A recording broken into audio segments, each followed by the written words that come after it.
안녕하세요. 사연 읽어주는 남녀입니다. 오늘도 와주셔서 감사드리며 오늘의 사연 시작하겠습니다. 안녕하세요. 저는 서울에서 피부과를 운영하는 30대 여성입니다. 엄마는 제게 아픈 손가락이에요. 보통 부모가 자식에게 하는 표현이지만 저는 어렸을 때부터 엄마를 아픈 손가락이라고 했습니다. 그 말을 처음 알려준 건 외할머니였어요. 외할머니는 늘 엄마를 두고 아픈 손가락이라고 했거든요. 왜 엄마가 아픈 손가락이야?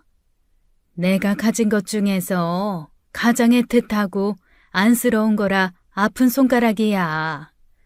그럼 나도 엄마를 아픈 손가락으로 할래. 자식은 그렇게 부르는 거 아니야. 왜? 네가 암만 아픈 손가락이어도 네 엄마만큼 네가 아픈 손가락이겠어? 부모가 자식한테나 쓰는 말이야. 할머니는 그렇게 생각하지 말라고 했지만 그때부터 저한테 엄마는 아픈 손가락이었습니다. 제가 가진 것 중 가장 소중하면서도 안타깝고 안쓰러운 사람이었거든요. 저희 엄마는 농인이십니다. 선천적으로 아무것도 듣지 못하는 사람으로 태어났기에 세상은 소리를 가졌다는 개념부터 배워야 하는 사람이었어요. 듣지 못하니 말도 못했고 사람들의 시선에서 그 마음을 읽어야 하는 사람이었죠. 가난한 시절 외할머니는 어머니를 두고 병신이라고 부르는 외할아버지에게서 도망친 사람이었습니다. 내가 벌어다 준 돈으로 따뜻한 밥 처먹고도 병신을 낳았다는 말을 입에 달고 살던 분이셨다고 해요. 그놈의 병신 소리 좀 그만해요. 안 그래도 미안해 죽겠는데 당신은 우리 미희가 가엾지도 않아요? 병신을 병신이라고 하지 그럼 뭐라고 해? 어차피 듣지도 못하는 애 앞에서 아유 육갑 좀 떨지 마. 듣지 못해도 다 알아요. 당신 그 눈이 애를 어떻게 보고 있는지 알아요? 듣지 못해도 말도 못해도 다 알고 다 느낀다고요. 외할머니는 엄마가 자라면서 외할아버지 앞에서 주눅 드는 게 싫었대요. 방긋방긋 잘도 웃던 엄마가 자꾸 외할아버지가 오시면 보던 텔레비전도 끄고 먹던 밥숟가락도 내려놓았다고요. 남자는 처자식 삼시세끼 잘 먹이고 손찌검만 안 하면 된다고 생각했는데 그게 전부가 아니라는 걸 알았답니다. 그래서 외할아버지와 헤어질 결심을 하셨던 거예요. 그때는 이혼이라는 것도 없었어. 그냥 도망치면 그만이지. 이혼한다고 하면 뭐 해줬게?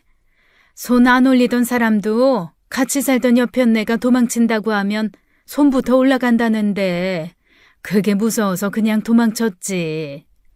그래서? 그럼 그 뒤로는 한 번도 만난 적 없어? 없어. 아주 꼭꼭 숨어버렸거든. 그래도 말은 해보지.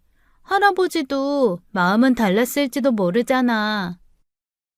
마음이 다른 사람이 처자식 사라졌다고 홀라당 새장가를 갖겠어? 왜 안 만났겠냐? 네 외할아버지가 우리 찾을 마음도 없었으니 그랬겠지. 꼭꼭 숨은 사람도 찾으려고 마음먹으면 찾아지기 마련인데 네 외할아버지는 얼씨구나 하고 새장가 갔어. 외할머니는 외할아버지에게서 벗어나 산 것을 한 번도 후회한 적은 없다고 했습니다. 비록 철마다 종일 밭에서 살아야 하는 고된 삶을 살았지만 마음만은 편했다고 했어요. 적어도 집에서만큼은 엄마가 마음껏 웃고 주눅들지 않았으니까요. 가진 것 없이 듣지도 말하지도 못하는 아이로 키웠지만 부족한 것 없이 키웠다는 자부심이 있었습니다. 외할머니는 자기 배는 고라도 자식 배는 절대 골지 않게 하는 사람이었거든요. 돌아가시기 전까지도 항상 나는 쟤한테 듣지 못한 애로 낳아준 것 말고는 다 잘했다 라고 하던 분이셨어요. 엄마한테 수어로 그렇게 이야기하면 엄마는 천진한 아이처럼 웃으며 고개를 막 끄덕이곤 했습니다. 그렇다고 엄마가 듣지 못한 아이로 태어났다고 해서 외할머니를 원망한 적은 없어요. 나중에 외할머니가 돌아가시고 난 뒤 외할머니 생각에 울컥 눈물이 날 때쯤 엄마한테 물은 적이 있거든요.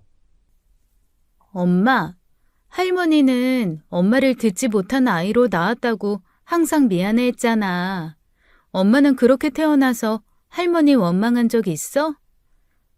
없어. 나는 다음 생에도 듣지 못한 아이로 태어나도 좋으니 할머니 자식으로 태어나고 싶어. 최고의 엄마였어. 세상에 자식한테 최고의 엄마였다는 찬사를 들을 수 있는 부모가 얼마나 많겠어요. 누구나 부모는 될 수 있지만 자식의 존경을 받는 부모가 되긴 쉽지 않잖아요. 제가 생각해도 외할머니는 엄마에게도 저희 남매에게도 최고의 부모였습니다. 엄마가 장애가 있다 보니 사실 저희 남매의 부모 역할까지 외할머니가 했거든요.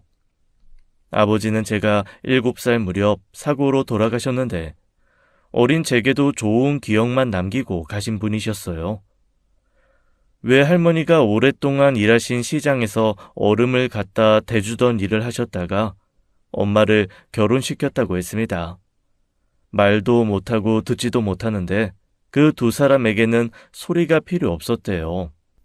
그것들 보면 얼마나 웃기든지.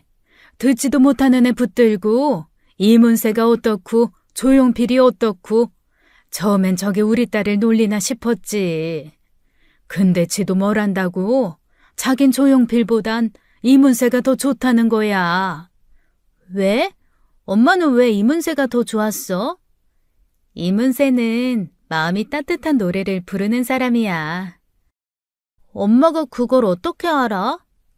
아빠가 가사를 다 얘기해줬어. 아빠가 눈으로 노래를 해줬어. 으아, 눈으로 노래를 해줬대. 엄마랑 아빠는 닭살 커플이었구나? 아유, 눈꼴 시려 못 봐줬지. 그러니 결혼 안 시키고 배겨? 평생 내가 짊어지고 가려고 했는데 참 고마운 사람이었어. 네 아빠는. 비록 아버지께서 저희 곁에 오래 남아주시진 못했지만 그 짧은 시간 우리 가족에게 남긴 기억으로 저희는 오랫동안 행복했어요. 아버지 제삿날은 외할머니와 엄마에게 아빠 이야기를 들을 수 있어 슬픈 날이 아니었죠. 그래서 제 어린 시절은 듣지 못하고 말도 못하는 엄마 밑에서도 불행을 모르고 자랐습니다. 하지만 중학교에 들어가게 되면서 사정이 조금 달라지기 시작했어요. 저와 남동생에게도 예민한 사춘기가 찾아왔고 엄마의 눈보다 세상 사람들의 시선을 더 신경 쓰게 됐거든요. 어렸을 땐 엄마 손잡고 시장에 가거나 집 근처 포장마차에서 사 먹는 어묵이 가장 맛있었는데 그즈음 저는 엄마와 외출해 본 기억이 없습니다. 그때 외할머니랑도 많이 싸웠어요. 조가은, 너 아까 왜 모른 척하고 지나갔어? 내가 언제? 나 못 봤는데? 거짓말은. 너 분명 나랑 눈 마주치고 네 엄마도 봤잖아. 아니거든? 나 엄마 본 적 없거든? 못된 짓 하지 마라. 너 엄마한테 그러는 거 아니야. 아니라니까 왜 그래 자꾸. 짜증나게. 그때 전 저희 집이 보통 다른 친구들과 너무 많이 다르다는 걸 인식하기 시작한 거예요. 아버지가 안 계신다는 점, 방이 2개밖에 없는 집에서 산다는 점, 엄마가 있는데도 학교는 늘 외할머니가 찾아와야 한다는 점, 말 못하는 엄마가 있다는 점, 하나부터 10까지 친구들에게 숨기고 싶은 것 투성이었죠. 지금 생각하면 무척 마음이 아픈 게 엄마는 그런 저를 늘 이해했다는 것이에요. 나중에 그때 왜 나를 한 번도 혼내거나 원망하지 않았냐고 물으니 엄마가 그러더라고요. 나도 말 못하는 내가 너무 싫었는데 말 못하는 엄마를 가진 너는 오죽했겠어. 그저 미안했어. 그저. 다른 집과 다르다는 이유로 창피하긴 했어도 엄마를 싫어한 적은 없습니다. 그래서 그런 이유로 엄마를 멀리한 저 스스로에게 채찍질도 많이 했어요. 그러다 그건 정말 아니다.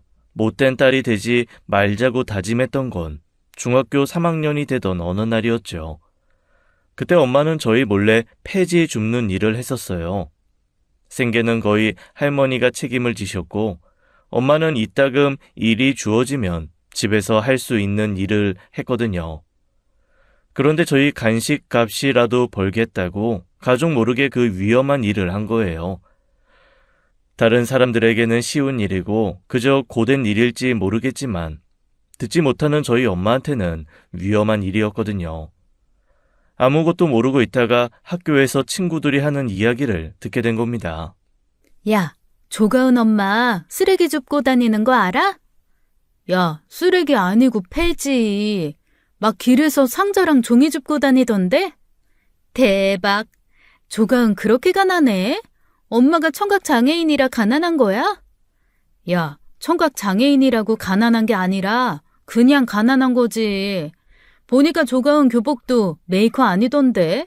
색깔도 좀 다르잖아. 헐, 불쌍해. 교복도 못 살 정도로 가난하구나. 가난하긴 누가 가난해? 가은아, 그게 아니라. 그게 무슨 말이야? 누가 쓰레기를 줍고 다녀? 누가 폐지를 주워? 너 왜 헛소리하고 다녀? 우리 엄마 폐지 안 줍거든? 헛소리 아니야. 내가 분명히 봤는데.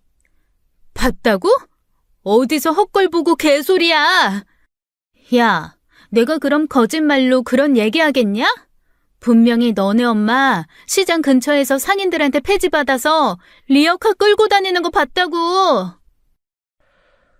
그때 저는 하늘이 와르르 무너지는 것 같았습니다. 친구들에게 청각 장애인 엄마가 있다는 사실을 들켰다는 것도 창피했는데 이젠 폐지 줍는 엄마까지 생긴 것이니까요.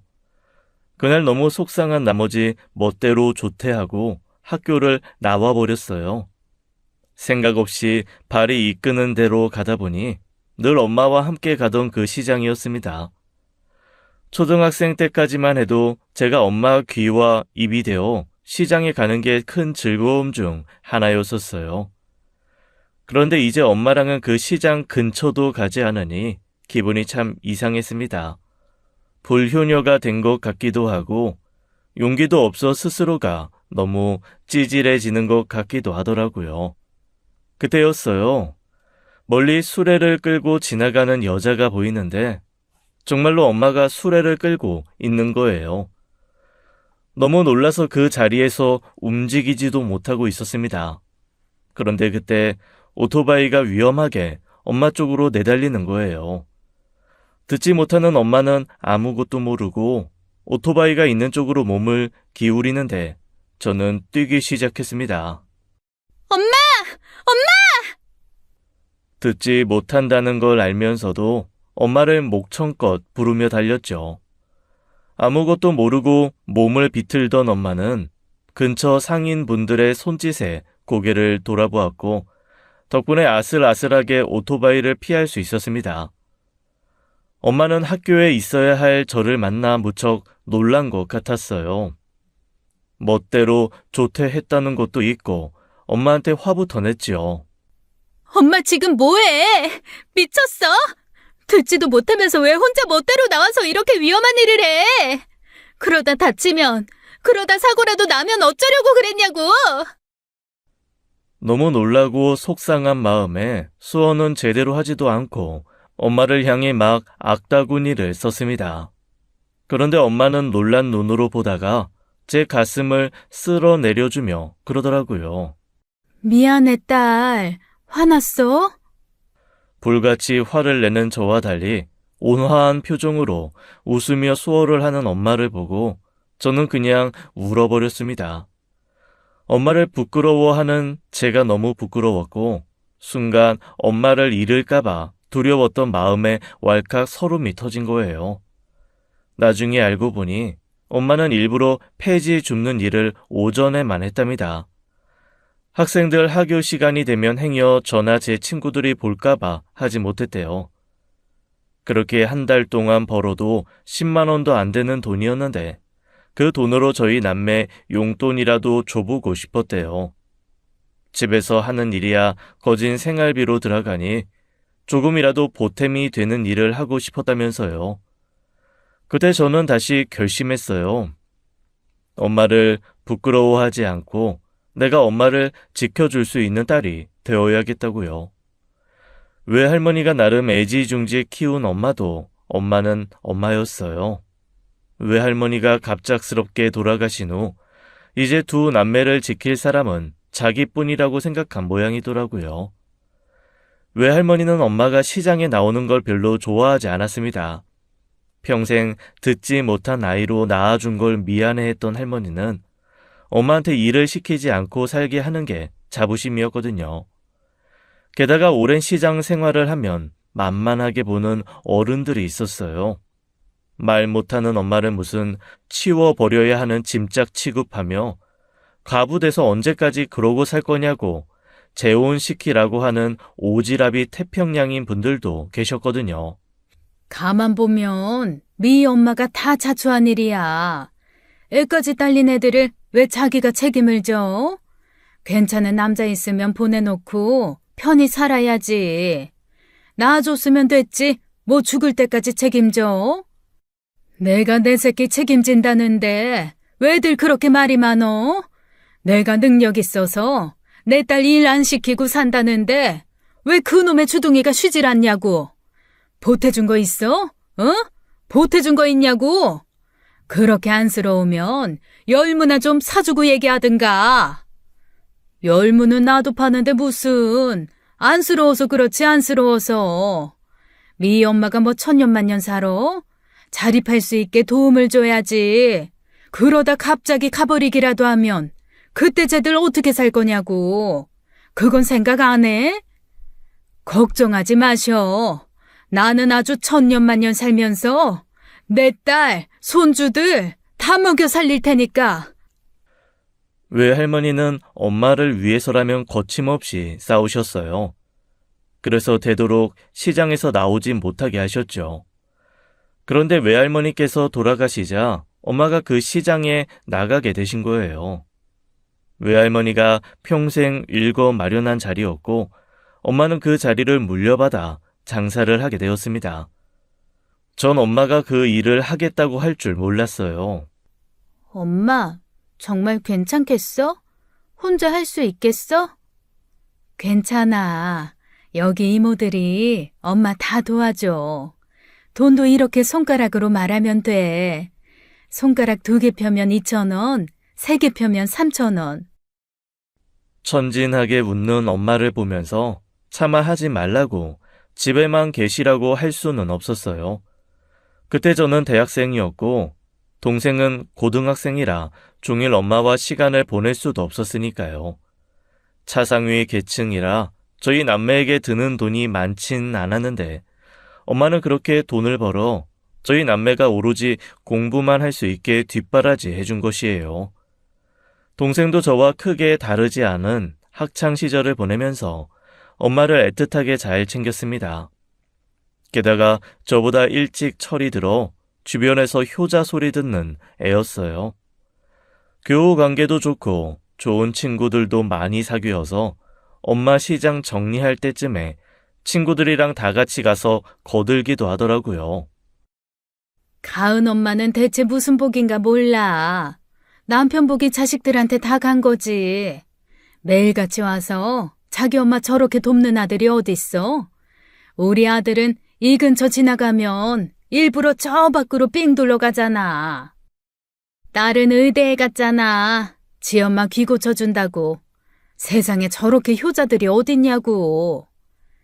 곱게 살아 그렇지. 곱게 살아. 가은 엄마 심성이 좀 고와. 저희 남매도 할 수 있는 최선을 다했어요. 철이 들고 나서부터는 제가 공부를 해서 출세를 해야 엄마도 할머니도 편해진다고 생각했었거든요. 저희 엄마 소원이 저희 남매 목소리를 들어보는 것이었습니다. 그래서 엄마 듣게 해주고 싶다는 생각 하나로 의대에 진학했고 그건 남동생도 마찬가지였고요. 형편이 좋지 않다 보니 저희 남매 모두 장학금을 받아 무사히 대학 생활도 할 수 있었어요. 시장에서는 자식 둘을 전부 의대에 진학시킨 엄마라고 유명했죠. 하지만 엄마는 선천적으로 듣는 게 불가능한 사람이라 엄마 소원을 이루어 드릴 수는 없었습니다. 그래서 그 소원 말고는 제가 할 수 있는 건 다 한 것 같아요. 대학 입학해서 10년을 어떻게 보낸지도 모르게 정신없이 살았거든요. 좋은 집에 엄마를 모시고 같은 의사를 만나 결혼하고 눈에 넣어도 아프지 않을 내 자식을 낳아 엄마를 기쁘게 하는 일, 제가 바라던 것은 모두 다 이루었죠. 엄마도 세상을 다 가진 것 같다고 했었어요. 보통 집안에서도 힘든 일을 결국 엄마가 해낸 것이나 다름없었으니까요. 그래서 저는 바라는 게 없었습니다. 그저 평생 남들 시선에 마음 고생한 엄마가 편하게 지내는 것뿐이었어요. 남편도 시부모님도 좋은 분들이라서 늘 배려해 주셨죠. 그러다 엄마와 함께 살던 남동생이 결혼하게 되면서 문제가 생긴 겁니다. 갑자기 결혼? 바쁘다더니 연애는 했나 보네. 어떤 사람인데? 승무원이야. 미국에 컨퍼런스 가다 만났어. 승무원? 명준이 너가 먼저 대시했어? 친절하고 착하더라고. 참나. 비행기에서 만난 승무원이 그럼 승객한테 친절하지 불친절하겠어? 솔직히 말해. 예쁘구나? 뭐, 예쁘기도 하지. 얼마나 예쁘길래 숫기도 없는 네가 먼저 대시까지 해서 만났대? 사진 없어? 그냥, 이번 주말에 와서 봐. 실물을 봐야지. 평소 여자에 관심이 있어 보이지 않았던 남동생이 그렇게 말했으니 기대가 좀 되더라고요. 대체 얼마나 예쁘면 남중 남고 나와 숫기도 없던 녀석이 먼저 대시를 했나 싶어서요. 그 주 주말 인사하러 온다고 해서 아이는 시어머니께 맡기고 가게 된 거예요. 그런데 정말 예쁘더라고요. 솔직히 연예인인 줄 알았습니다. 남들이 보면 남자가 능력이 되게 좋은가 보다 라는 말이 절로 나올 정도로 예뻤어요. 어머, 정말 예쁘다. 아, 미안해요. 내가 사람 얼굴 평가하고 그런 사람은 아닌데 너무 예쁘네. 아니에요. 저보다 예쁜 사람 정말 많은데요. 예쁘게 봐주셔서 감사합니다. 아니, 그 인물에 명준이를 왜 만났대? 야, 너 의사 되길 잘했다. 이렇게 미인도 없고. 얼굴만 예쁜 게 아니라 마음도 예뻐. 이거 봐. 엄마 주려고 이걸 사왔대. 남동생이 보여준 건 디지털 전자기기인 아이패드였어요. 엄마한테 필요할까 싶어서 저도 사드린 건데 익숙치 않은지 잘 안 쓰셨거든요. 이걸 왜 사왔나 싶었는데 알고 보니 주고받는 음성을 실시간으로 텍스트로 변환해주는 어플을 깔아봤더라고요. 왜 말을 천천히 하나 했더니 음성 인식이 잘 되게 하기 위해서 한 배려였던 거예요. 우리가 하던 대화는 그 어플을 통해 커다란 화면으로 바로 보여졌고 엄마는 그걸 보고 흐뭇하게 웃고 있었습니다. 제가 수어를 배워보려고 했는데 어머님을 만나기 전까지는 쉽지 않아서요. 다 같이 모인 자리에서 바로바로 이해할 수 있으면 좋을 것 같아서 생각해봤어요. 그러자 엄마는 키보드를 이용해 이야기를 했어요. 배려해줘서 고마워요. 나 너무 기뻐요. 디지털 기기가 발전하면서 편했던 건 엄마와 소통이 더 원활해졌다는 거예요. 엄마는 저희와 더 많은 이야기를 나누기 위해 스마트폰 숙지법도 금방 익혔고 키보드 타이핑도 젊은 사람 못지않게 잘해요. 그래서 사실 수어를 하지 않아도 엄마와 소통에는 전혀 문제가 없었죠. 저는 그때 올케가 엄마의 장애를 이해하려고 하는 그 자세가 너무 마음에 들었습니다. 솔직히 얼굴만 예쁜 게 아닐까 그런 편견에 걱정이 있었거든요. 그날 저희 가족의 점수를 확실히 딴 올케와의 결혼은 순조롭게 진행되었습니다. 그런데 문제는 상견례 날이었어요. 사돈 어르신들이 누가 봐도 그 결혼이 달갑지 않아 보이는 게 느껴졌거든요. 표정도 좋지 않고 묻는 말에나 대답하지 뭘 묻지도 않기에 보다 못한 제가 나섰습니다. 사돈어른, 어디 불편한 거 있으세요? 아니면 이 결혼 내키지 않으신 건가요? 처음 저희 만났을 때부터 표정이 좋지 않으신 것 같아서요. 그렇게 물어보니 솔직하게 대답은 할게요. 솔직히 명준이야 보면야 결혼 100번도 더 시켜요. 능력도 좋고 성실하고 착하니 우리 연정이한테 이만한 신랑감 없다고 생각하거든요. 근데요, 나도 사람이니까 이런 마음이 드는 건 어쩔 수가 없네요. 청각장애 있는 시어머니 모시고 살아야 한다는 걸 환영할 만한 부모가 어디겠어요. 그 문제는 두 사람이 충분히 상의하고 결정했다고 알고 있는데요. 어머니께서 따로 살겠다고 한 거 연정이가 모시고 살겠다고 한 거고요. 물론 그걸로 저희 모두 연정이한테 고마워하고 있어요. 애가 착해 빠져서 그렇게 얘기한 거지.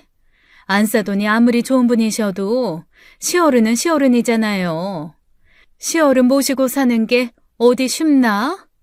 나는요, 애가 그렇게 얘기해도 끝까지 마다하실 줄 알았어요. 그때 엄마는 그 대화를 모두 눈으로 읽고 계셨어요. 사돈 어른들을 봤다가 테이블에 놓인 화면을 봤다가 긴장하셨는지 움직임이 좀 부산스러웠죠. 사돈 어른은 그마저도 마음에 들지 않은 듯 슬쩍슬쩍 눈살을 찌푸리셨습니다. 마음 같아선 엄마가 보고 있는 화면을 가리고 싶었지만 그건 엄마를 존중하는 행동이 아니었기 때문에 참을 수밖에 없었습니다. 일반 사람들로 치면 갑자기 귀를 막아버리는 것과 다름없는 행동이었거든요. 동생 결혼도 중요하지만 저한테는 엄마가 더 중요했어요. 그래서 그 자리에서 단호하게 나간 것이죠. 연정아, 우리가 너보고 엄마 모시고 살아달라고 한 거 아니잖아. 마음에도 없는 소리 그냥 한 말이었어? 아니에요. 저는 정말 어머님이랑 지내는 게 좋을 것 같아서 한 말이었어요. 그리고 그래야 명준 씨도 안심할 거 아니에요. 제가 부모님께 몇 번이나 말씀드리고 설득했는데 이 자리에서 이렇게 말씀하실 줄은 몰랐어요. 어떻게 말을 안 하니? 지금까지 한 번도 혼자 산 적도 없으신 분이라면서. 사돈처녀 속상한 마음도 이해해요. 근데 사돈처녀가 엄마 생각하는 것처럼 나도 내 딸이 먼저라 그래요. 그래서 따로 살면 좋겠다. 그 말씀 하시고 싶으신 거예요?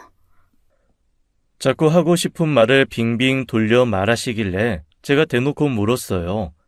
대답은 하지 않으시지만 그랬으면 좋겠다는 마음이 표정에 다 드러나더라고요. 사실 남동생 결혼 이야기가 나오면서부터 제가 모시고 살까 그런 고민을 하긴 했어요. 남편과 시부모님께 미리 언지를 했을 때 좋은 생각이라고 하기도 했고요. 그런데 제 의견을 말하기도 전에 남동생이 먼저 엄마를 계속 모시고 살 생각이라고 했었거든요. 둘이 이미 이야기가 끝났다고 해서 저는 완벽하게 끝난 이야기인 줄로만 알아서 좀 당황스러웠던 겁니다. 기분은 좋지 않았지만 제가 모시고 살면 되니 문제가 되는 부분은 아니었어요. 그런데 잠자코 듣고 있던 남동생이 그러더라고요.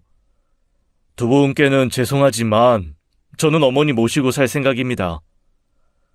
절대 물러서지 않겠다는 단호함이 느껴지는 표정과 목소리였죠. 저희는 모두 당황의 남동생을 바라보았어요. 그건 연애할 때부터 연정이랑 이야기가 된 부분이에요.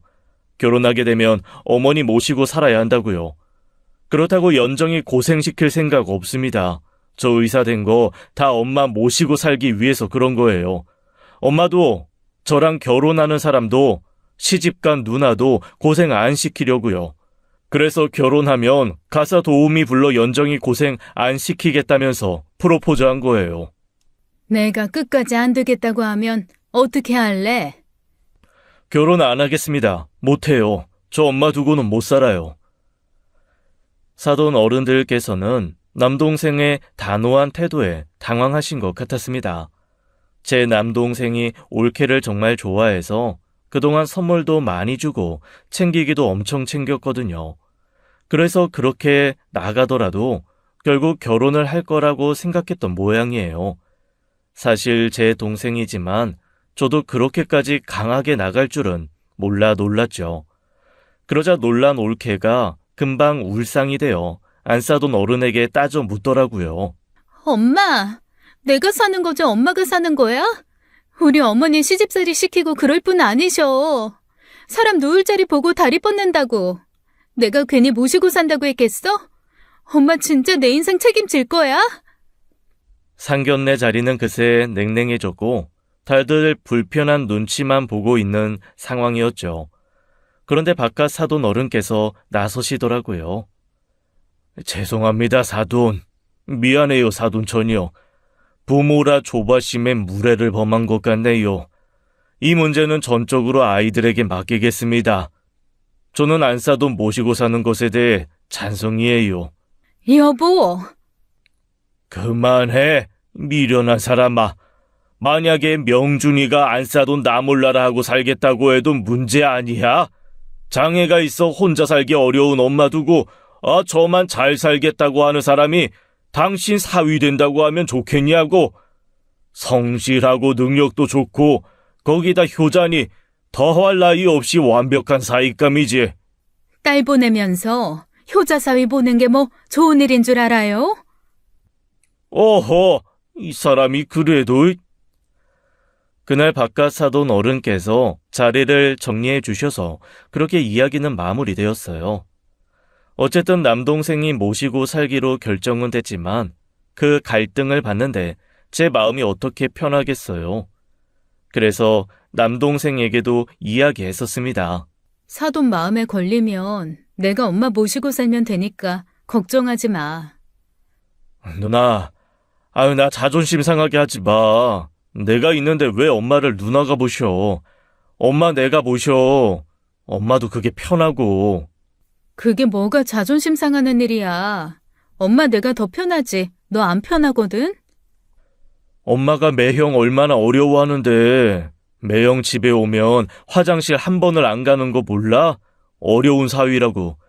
조금이라도 책 잡힐까봐 얼마나 조마조마하는데. 며느리는 뭐 다른 줄 알아? 며느리 눈치 보는 게 더 힘들 수 있어. 그래서 내가 연정이랑 결혼하는 거잖아.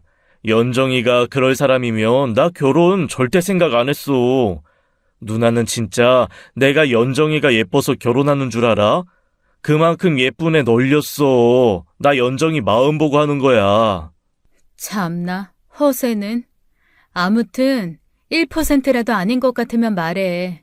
나 언제든 엄마 모시고 올 생각 있으니까. 하지만 남동생은 끝까지 엄마를 모시겠다고 고집했고 그렇게 결혼 후 엄마를 모시고 살게 되었습니다.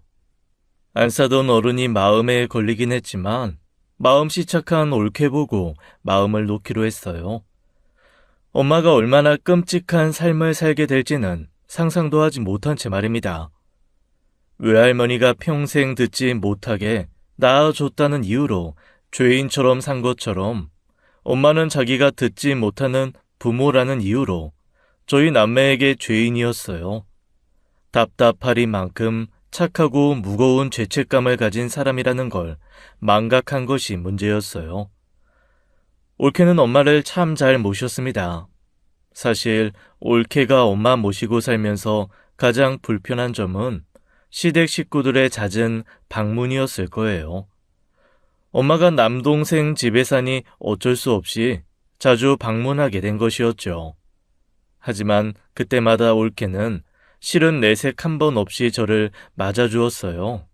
형님, 어서 오세요. 어머 제인아, 외숙모야. 그새 많이 컸네. 엄마는 어디 계셔? 아, 어머니 화장실 가셨어요. 어머니, 형님 오셨어요. 나와보세요. 그런데 그때 제가 좀 이상하다고 생각했던 건 이상하게 엄마가 제가 갈 때마다 화장실에 계신다는 거였어요. 한두 번이야 우연이다 싶지 5번 방문했는데 4번을 그러고 있으니 이상하잖아요. 그래서 엄마한테 물었죠. 엄마, 혹시 몸이 안 좋아? 왜 올 때마다 화장실이야? 그런 거 아니야. 우연이지. 우연도 이런 우연이 있나 싶었지만 웃으며 대수롭지 않게 말하는 엄마의 태도에 그냥 넘어갔습니다. 너무 자주 가면 저도 옳게 눈치가 보이니 한 달에 2번 정도는 방문하고 나머지는 다 밖에서 만나곤 했어요. 올케는 그럴 때마다 더운데 왜 밖에서 보냐? 추운데 왜 굳이 어머님 나가게 하시냐? 그러면서 집으로 오라고 했지만요. 그 마음이 더 고마워 더 자주 밖에서 만나거나 저희 집으로 모시거나 했었죠.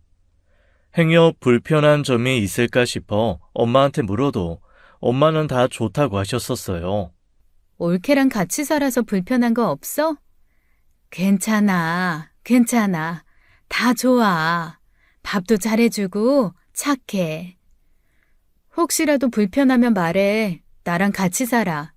규환 씨도 엄마 모시고 사는 거 좋대. 시어머니도 와 계시니까 같이 지내면 엄마 심심하지도 않고. 알았어, 알았어. 걱정하지 마. 엄마 잘 지내고 있어. 잘 지내고 있다는 말, 괜찮다는 말, 그게 엄마가 가장 많이 하는 말이었어요. 답답하리만큼 착해 빠진 사람들이 곧잘 하는 소리라는 걸 모르고 전 그저 살만하시나 보다 했죠. 시어머니께서는 저희 어머니를 참 좋아하십니다. 사람이 어떻게 그렇게 선하냐고 만날 때마다 좋은 말씀 많이 해주시거든요. 저희 부부가 병원 일로 바쁘다 보니 아이를 어머님께서 봐주시는데 가끔 엄마가 오셔서 셋이서 같이 시간을 보내곤 했어요. 그러던 어느 날 시어머니께서 집으로 돌아가시면서 갑자기 그러시더라고요. 아, 근데 가은아, 안사동 괜찮으신 거 맞지? 네? 갑자기 그게 무슨 말씀이세요? 아니, 이상하게 요즘 따라 화장실을 그렇게 가신다. 화장실 한 번 가면 한참을 안 나오시고 어디 불편한 곳 있으시냐 물어도 그저 별일 아니라고만 하시는데 병원 한번 모셔가야 하는 거 아니야? 저는 그때 가슴이 철렁 내려앉았어요. 시어머니께서 그렇게 말씀하실 정도면 화장실에 오래 계시는 게 하루 이틀 일이 아니란 거잖아요. 제가 동생네 갈 때도 우연이 아니었던 거고요. 그래서 엄마가 집에 와 계실 때 엄마가 화장실에 가는 틈을 타 불시에 화장실 문을 따고 들어갔습니다. 엄마는 변기에 앉아 계셨는데 제가 무작정 나와 보라고 하니 세상에 변기물이 시뻘건 피바다인 거예요. 엄마, 이게 뭐야? 왜 그래? 혈변 보는 거야? 너무 놀라 온몸이 덜덜 떨리더라고요. 하지만 엄마는 바지춤을 치켜 올리시며 한사코 저를 밖으로 밀어내려고 했어요. 가만히 있어봐. 왜 그러냐고. 언제부터 그랬어? 왜 말을 안 했어? 이 지경이 될 때까지 왜 말을 안 했냐고. 별일 아니야. 규환이도 있고 안사돈도 있는데 그만 나가. 제발. 엄마가 하도 간곡히 다급한 표정이기에 어쩔 수 없이 밖으로 나와야 했죠. 저는 나오자마자 바로 동료 의사에게 연락해 병원 예약을 잡았습니다. 매년 건강검진을 시켜드리고 있는데 작년 건강검진 때만 해도 별 이상이 없었거든요. 하지만 병이라는 게 느닷없이 생겨 삽시간에 사람의 목숨을 위협하기도 하니 너무 걱정이 되었습니다. 엄마를 모시고 병원에 가서 온갖 검진을 다 했는데 다행히 암은 아니었어요. 대체 왜 혈변을 보시는 거냐 물었더니 실은 그게 아니더라고요. 혈변 그건 아니고 치질이야. 어? 치질? 엄청 고통스러우셨을 텐데 그걸 어떻게 참았나 싶을 정도던데? 그럼 암은 아니야? 아니야, 대장은 깨끗해. 용종도 없고 뭐 아무래도 수술은 하셔야 할 것 같던데 날짜 잡아줄까? 뭐 다른 데 이상은 없고? 치질의 원인이야 다양하긴 한데 변비도 좀 있으신 것 같던데 원래 변비가 좀 있으셨어? 아니, 평생 엄마한테 변비 있단 말은 못 들었는데 화장실 오래 쓰신 건 이번이 처음이야. 살짝 위장이 부어있는 걸 보면 평소 위장염도 좀 있으셨던 것 같은데 거기다 변비라 이래저래 고생을 좀 하신 것 같아. 스트레스 있으신 건 아니야? 스트레스라는 말에 가장 먼저 떠오른 건 달라진 환경이었어요. 그때까지만 해도 엄마가 올케랑 함께 살게 되면서 이래저래 신경 쓰다 보니 생긴 일이라고 생각했습니다. 그래서 엄마한테도 재차 말했었어요. 엄마, 그냥 우리 집에 가서 살래? 치질이라니, 그거 스트레스 때문인 것 같다는데 진짜 괜찮은 거 맞아? 너네 집이나 명준이 집이나 똑같아. 사위나 며느리나 똑같지 뭐. 연정이가 불편하게 하는 게 아니라 내 성격이 그래 먹은 걸 어떡해. 걱정하지 마. 적응하면 괜찮을 거야. 적응이 한 세월이네, 한 세월. 속상한 마음에 남동생 부부에게도 그 사실을 알리고 조금만 더 신경 써달라 부탁도 했었어요. 변비에 좋다는 음식도 사다 드리고 약도 챙겨드리고요. 올케는 아무것도 몰랐다는 듯 소스라치게 놀라며 눈물까지 보였습니다. 치질이요? 어머, 어떡해. 세상에, 얼마나 힘드셨을까. 죄송해요, 형님. 제가 더 신경 썼어야 하는데, 제가 아무것도 모르고. 얼마나 놀라셨어요. 엄마가 말을 안 하니 어떻게 알겠어. 나도 무턱대고 화장실 문 비집고 들어가서야 알게 됐는데, 며느리가 그렇게 할 수도 없고. 하여튼 우리 엄마 입 무거운 거 알아줘야 돼. 미안한데 조금만 더 신경 좀 써줘. 이거 식후에 꼭 챙겨 드시게 하고 식사는 가능한 섬유질 많은 음식으로. 집에 오시는 아주머니께도 말씀드려줘. 네, 형님. 요거트나 나또 그런 것 좀 주문해야겠어요. 올케는 그 자리에서 장 운동에 좋다는 음식들을 주문하며 엄마를 챙겼습니다. 그때는 엄마를 딸처럼 챙겨준다고 고맙기만 했었어요. 엄마에게는 말 못할 사정이 있는 줄도 모르고 말이에요. 올케를 의심하게 된 건 남동생이 결혼한 지 반년쯤 지났을 때였어요. 오랜만에 남동생 집에 방문해 집에서 시간을 보낸 뒤 집으로 돌아가려던 차였습니다. 갑자기 일하시던 아주머니께서 은밀하게 저를 부르시더라고요. 그때 올케는 잠시 안방에 들어가 있었고 저는 엄마가 챙겨주시는 음식을 가져가려고 부엌에 있었거든요. 가은 씨, 아무래도 엄마 데려가는 게 좋을 것 같은데. 네? 엄마를 데려가다니요?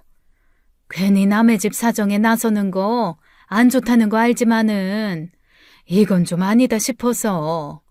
엄마 여기서 지내는 거 난 좀 아닌 것 같아. 새댁 성격이 보통이 아니거든. 네? 그게 무슨... 하지만 그 짧고 은밀한 대화는 안방에서 나는 인기척 때문에 끝나고 말았어요. 올케가 나오자마자 아주머니는 소스라치게 놀라며 돌아섰거든요. 이야기가 그렇게 끝나다 보니 너무 찝찝한 거예요. 그래서 집에 돌아와서도 마음에 걸려 엄마한테 연락했죠. 엄마, 내가 이상한 소리를 들어서 묻는 건데 올케가 엄마한테 함부로 대하거나 그런 건 아니지? 갑자기 그게 무슨 소리야? 쓸데없이 그런 걱정하지 말랬잖아. 괜히 엄한 사람 잡는다. 근데 그 아주머니는 왜 그런 소리를 했대? 일하시는 아주머니 말이야. 그 아주머니가 엄마 데려가는 게 좋겠다고 하는 거야. 올케 성격이 보통이 아니라면서. 그게 괜히 하는 소리라고? 다른 사람 눈에는 어떻게 보일지 모르겠지만 연정이 최선을 다하고 있어. 애한테 부담 주기 싫으니 괜한 소리 하지 마. 엄마가 아니라고 딱 잘라 이야기했지만 그 아주머니의 말이 자꾸만 신경이 쓰였습니다. 하도 이상해서 그로부터 며칠 뒤 다시 남동생 집을 방문했어요. 기회를 봐서 전화번호라도 얻으려고 간 건데 글쎄 그 사이 아주머니가 바뀐 게 아니겠어요? 아주머니가 바뀌었네. 아, 아주머니께서 갑자기 일이 있으셔서 고향에 내려가 봐야 한다고 하시더라고요. 좋으신 분이었는데 저도 너무 아쉬워요. 아, 그래? 그때 전 처음으로 올케한테 쎄함을 느꼈습니다. 이상하게 거짓말을 한다는 생각이 들더라고요. 하지만 엄마가 있다는 이유로 자주 방문하는 것도 모자라 꼬치꼬치 캐물으면 시누이 시집살이 한다고 생각할까봐 말을 아껴야 했어요. 그러던 어느 날 백화점에 갔다가 우연히 올케를 만났을 때 이건 뭔가 있구나 싶었죠. 백화점 지하 식품 매장에서 인기 많은 도넛을 사려고 줄을 서서 기다리다가 친구와 함께 온 올케를 만난 거예요. 어? 올케? 올케도 이거 먹고 싶어서 왔어? 형님. 네, 친구가 이거 정말 맛있다고 해서요. 형님 오늘 오프세요? 모처럼 쉬는 날이라 백화점에 온 김에 어머님 이거 좋아하셔서 사서 들어가려고. 친구? 아, 안녕하세요. 연정이 신우시구나. 저는 연정이 친구 세영이라고 해요. 반가워요. 내가 모처럼 만났으니까 이거 내가 사줄게요. 어머, 정말요? 그래도 돼요? 감사합니다. 연정이 시집 잘 갔다고 소문이 자자해요. 저희가 사람을 잘 얻은 거죠. 능력 있는 의사 남편에 집도 좋고 거기다 가서 도우미까지 두고 살잖아요. 아, 맞다, 연정아. 지난번에 너네 집에 가서 먹었던 그 가자미 식혜, 나 그거 또 생각나더라. 그때 좀 가져간 거 엄마가 맛보시고 사고 싶다고 하셨다니까. 그거 아주머니한테 좀 팔려고 하면 안 돼? 글쎄.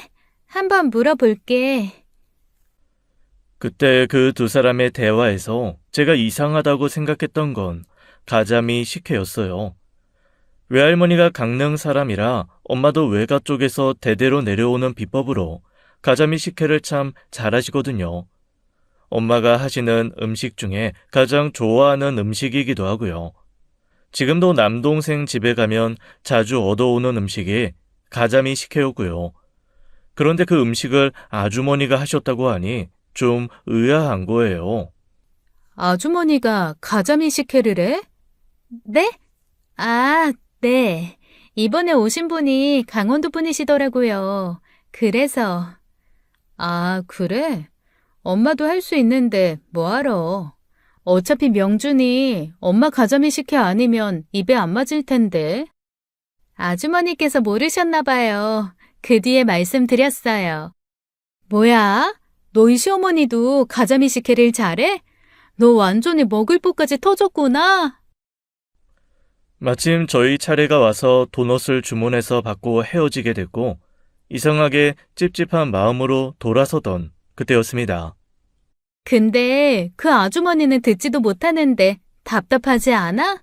가자미 식혜 따로 부탁하고 싶은데 뭐 편지라도 쓰면 들어주시려나? 순간 무슨 이야기인가 싶어 돌아봤는데 올케가 다급하게 친구를 데리고 멀어지는 게 보였어요. 집에 돌아와서도 그 대화가 자꾸만 생각이 나더라고요. 이야기 정황상 아무래도 뭔가 미묘하게 어긋나고 있다는 생각이 들었거든요. 그래서 엄마한테 연락해 확인차 물었습니다. 엄마, 지금 일하시는 분 혹시 고향이 어디야? 고향은 모르지. 그런 걸 묻진 않았으니까. 그럼 그 아주머니가 집에서 가자미 식혜 내놓은 적 있어? 이상한 질문을 하네. 가자미 식혜는 내가 아는데 할 사람이 누가 있어. 엄마의 대답에 분명 뭔가 있다는 확신이 들었고 저는 어떻게 된 일인지 알고 싶었어요. 그러던 어느 날 우연히 그때 만난 올케 친구를 똑같은 백화점에서 또 만나게 된 거예요. 세영 씨, 또 보네요. 안녕하세요. 어떻게 이런 우연히. 안녕하셨어요? 네, 오늘은 올케 빼고 만났나 봐요. 아, 네. 고등학교 때 친구라. 연정이는 대학 친구거든요. 그렇구나. 아, 맞다, 세영 씨. 내가 물어볼 게 있는데, 그때 말한 그 가자미 식혜 말이에요. 네. 혹시 언니도 먹어봤어요? 연정이한테 물어봐 달라고 했는데, 자꾸 다음에 하고 말을 안 해서. 저 그거 사실 처음 먹어봤었거든요. 제 입맛에 딱이라 너무 먹고 싶었는데. 혹시 이분이셨어요? 그 아주머니라는 분이. 네? 맞아요. 이분. 되게 친절하시고 선한 분이시더라고요. 저는 그 친구의 말에 눈앞이 아찔했습니다. 제가 그 친구에게 보여준 사진은 다름 아닌 저희 엄마의 사진이었거든요. 그런데 왜요? 아, 아니에요. 저도 아는 분인데 제가 가자미 식혜 좀 얻어다 보내줄까요? 정말요? 그럼 너무 감사하죠. 주소만 보내줘요. 아, 대신 올케한테는 당분간 비밀로 해줄래요? 사정이 있어서. 아, 네. 뭐 그거야 어렵지 않죠. 그럼 제 번호 찍어드릴까요? 천진한 얼굴로 제 핸드폰에 번호를 찍는 올케 친구를 보면서 마음이 많이 착잡했습니다. 올케가 저희 엄마를 친구들에게 아주머니라고 소개시킨 게 분명했거든요. 혹시 몰라 헤어지기 전에 다시 물었었어요. 근데 혹시 올케가 시어머니 얘기는 하던가요? 시어머니 얘기는 잘 안 했죠, 아마? 아, 광주 산다고 했었어요. 그래서 자주 못 뵙는다고 늘 능력 있는 형님 얘기만 하시니까. 아, 그래요? 고마워요. 가자미 식혜는 알아보고 보내줄게요. 감사합니다. 저는 집으로 돌아와 오랫동안 고민했습니다. 도저히 용납할 수 없는 일이었기에 짚고 넘어가야 할 문제이긴 했는데 어떻게 접근해야 할지 감도 안 잡히더라고요. 생각지도 못한 일이었으니까요.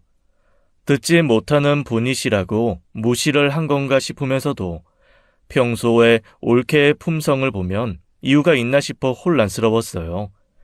결국 고민 끝에 남동생에게 그 사실을 털어놓았죠. 남동생은 믿기지 않는 얼굴이었습니다. 에이, 설마. 아니, 누나가 잘못한 거 아니야? 내가 없는 소리에? 분명히 그랬어. 그 올케 친구 중에 윤세영이라는 애 있는 건 확실하지? 나도 알아. 대학 친구라고 했어. 세영이 걔가 분명히 그랬어. 가자미 식혜 만들어주는 말 못하는 아주머니 있다고. 내가 엄마 사진 보여주면서 이분 맞냐고 물어보니까 맞다고 했다니까? 왜 그렇게 대답했겠어? 올케가 그렇게 알려줬으니 그렇지.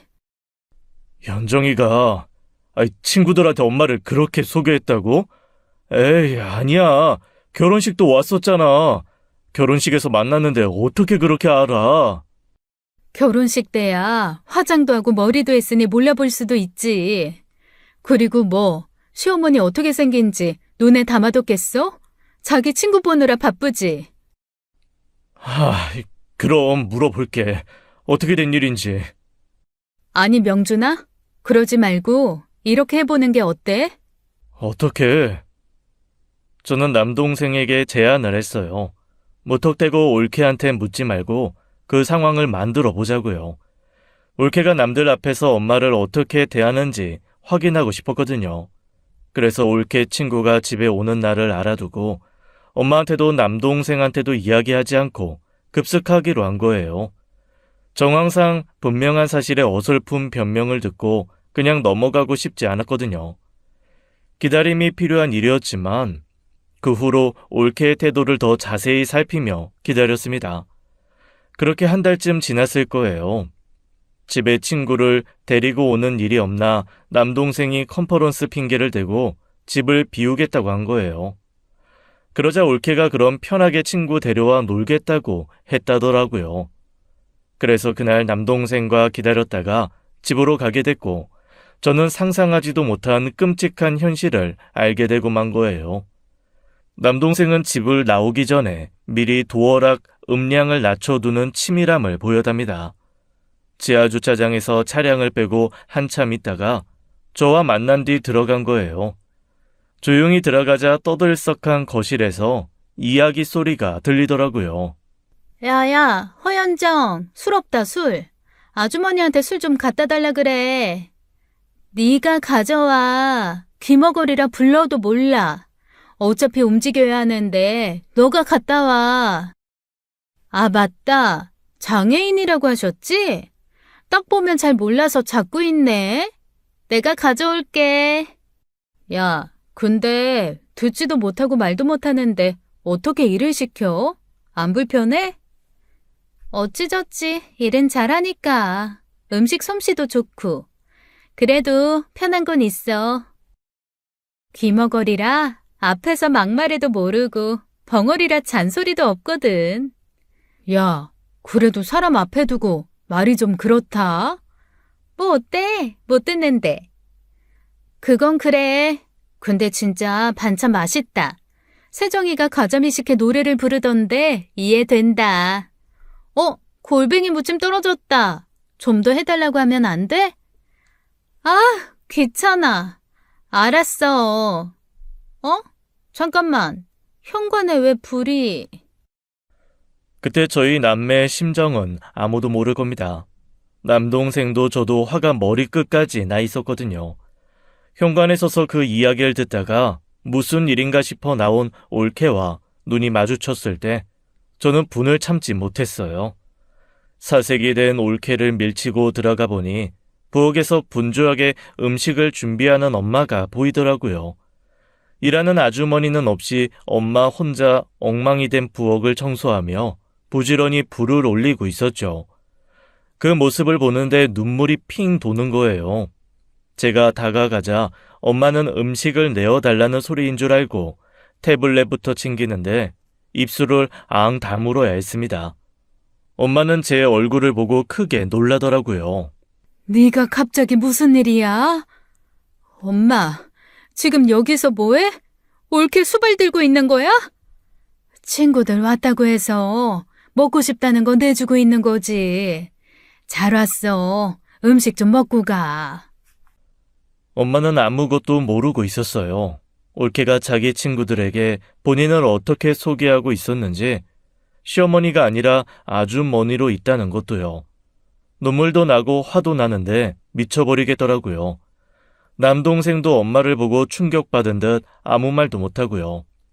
올케 친구들은 생각지도 못한 상황에 얼어 있었고 저는 화를 주체하지 못하고 달려가 올케의 뺨을 후려쳤습니다. 놀라 엄마가 불이 나게 다가와 저를 말렸지만 도저히 참을 수 없었어요. 휘청거리는 올케의 뺨을 다시 한 번 더 후려쳤고요.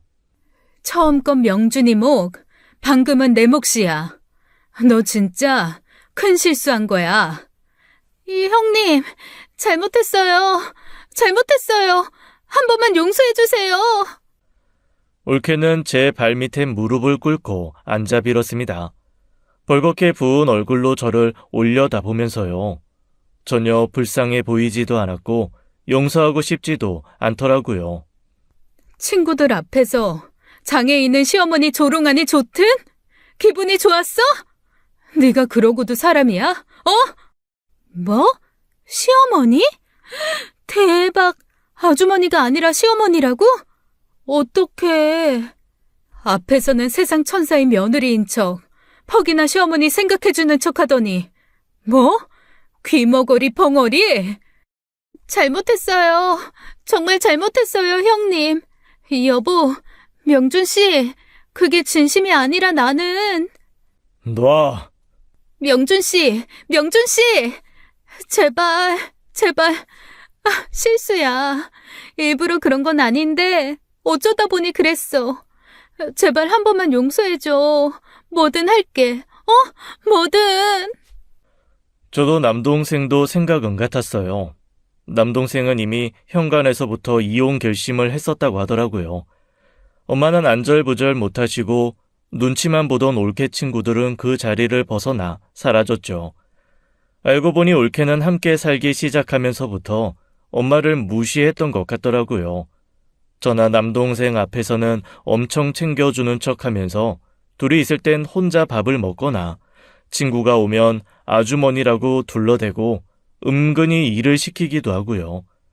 대체 왜 그러냐고 물으니 그냥 자존심이 상했답니다.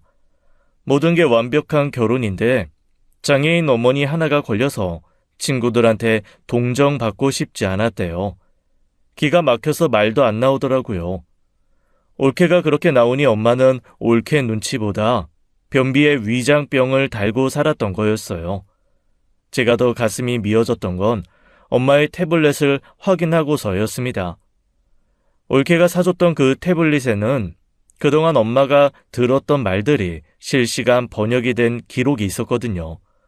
엄마는 다 알고 있었더라고요. 친구들 앞에서 엄마를 뭐라고 소개했는지, 자기를 두고 며느리가 뭐라고 했는지도요. 너무 속상해서 울면서 엄마한테 물었습니다. 대체 왜 참았냐고요. 그러자 착해 빠진 엄마가 그러더라고요. 명준이가 많이 좋아하는 것 같더라.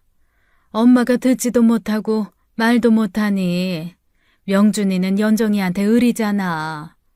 며느리를 갑대접해줘야 둘이 잘 살 것 같아서 그래서 그랬어. 결국 그래서 엄마 아들 더 상처받았어. 그래서 둘이 못 살게 됐다고. 내 가슴 미어진 건 어쩌고? 엄마가 그런 대접 받고 살았다는 걸 모르고 있는 우리 남매 마음은 어쩌고? 할머니 생각 안 해? 평생 엄마한테 미안해하던 할머니 볼 때 엄마 심정은 아무렇지도 않았어? 그럼 자식들 마음도 알아야지. 자식일 땐 그러더니 부모 되니 다르더라. 미안해, 미안해 딸. 남동생은 이혼을 받아들이지 않는 올케를 상대로 이혼을 했습니다. 결국 소송이 받아들여지면서 위자료까지 받아내고 헤어졌어요. 안사돈은 장애인 사돈 드릴 때부터 알아봤다고 법정에서 아주 대놓고 모욕을 주셨는데 바깥 사돈께서 벼락 같은 호통에 입을 다물더라고요. 당신도 이혼하고 싶어 환장했어? 당신이 그따위니 연정이 저게 그따위 아니야? 잘못했다 빌어도 모자랄 판에 지금 제정신이야? 명준아, 내가 할 말이 없다. 이혼해도 100번 해야 할 일이지. 어딜 감히? 어휴. 자기가 이혼시킨 것 같다고 우는 엄마를 보고 남동생은 무릎을 꿇고 죄송하다 사과했어요. 아무것도 몰랐다고 여자 잘못 들여 엄마에게 너무 큰 상처를 드렸다면서요. 헤어져 다행이지만 문제는 남동생이 너무 크게 되었다 보니 재혼 생각을 아예 접은 것 같더라고요. 엄마 생각해서라도 더 좋은 사람을 만나면 좋을 텐데 앞으로 계속 엄마만 모시고 살 생각이라는 말에 저도 마음이 좀 무겁습니다. 엄마를 제가 모시겠다고 하는데도 말이에요. 그래서 언젠가는 남동생에게 저희 엄마의 장애를 온전히 이해해주는 좋은 사람이 나타나기를 그저 그것만을 바랄 뿐입니다. 남동생이 좋은 사람 만나 사는 게 엄마의 유일한 바람일 테니까요.